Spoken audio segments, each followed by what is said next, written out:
babigambira ubwo abebembezi mu district ya Sheema babiri barambara group z'abakazi mu masheru ka town council hamwe na masheru ka sub county abakazi okweno bahera government obujuruzi okwebahwerire omukurwana sobworo kurabira mu nkore ya UWEP. Ninsima President Museveni kutereze sente z'abacyara niwe nkabantine kinyine nkabantine kibanja nkaban ndyo mworo konke sente zikuzizira mu mwaka w'2018 ubazimpa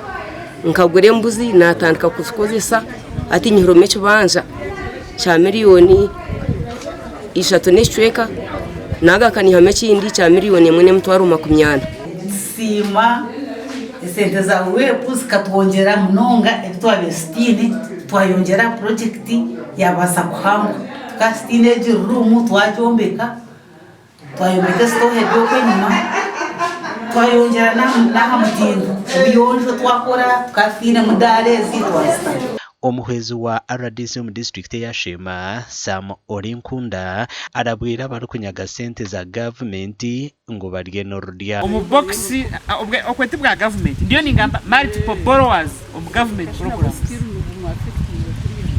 mwachireba buri government program inayo ki sente za ile yo kata kusashura multiple borrowers in government ninza kushigambira na president ekintecho muri project zitukora ninza kuchitamu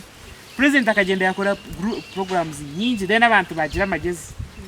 PDM is o benefiting na yeri zo mukono emyoga na yeri zo mukono nati naza kubuza aba PDM barya abine za government kandi ngwe no mu UWEP ntubabanja osasa bwememba wawe obeno manyangwa muherwa byonde sente zo ni warajirota ni warazishashure itwe zitu zirukunyagwa muri abantu bangahi batanu umwe hari imwe yarugamu abasigarana umushashura ki umushashura sente hona abantu barabwirwa kwetantara kafuna ngo ahabwo kubazimazirehe ibintu byabo bahendekera kamena kagambi abantu babasharuka sub county wareba utine kizibu ekizo bya exawota kisorovinje bakushara bamara utajiva wa madeni mwachekejele mwenu washambo kitire zo yambenizo ananga shishure sentesi omuntu najambo jano musyo ashare hamara don't go to manere noge bakutomucho kokota zo wame nibaza kubiba hebintu byanyu amakandi gaza kufa nimza kusigara na bali kefuzi n'umutoroko maka eshabiza kutungobuzi